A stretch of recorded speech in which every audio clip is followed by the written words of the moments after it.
I have this doll from Jesmar. It's a Rosaura from Jesmar, and as we can see, she has really yellow eyes. In the part who is supposed to be white, it is yellow.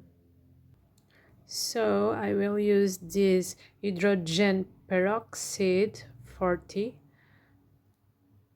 Is the one we use when we dye her hair, to make the yellow parts become white again.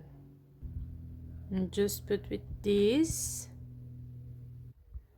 the inside of the eye here.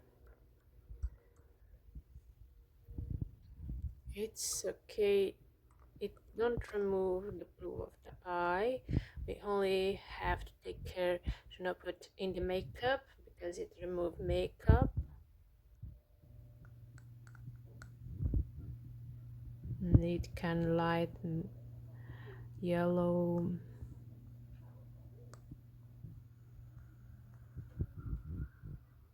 doll skin too.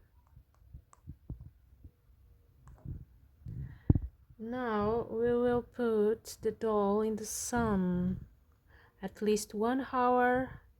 Maybe it will need more.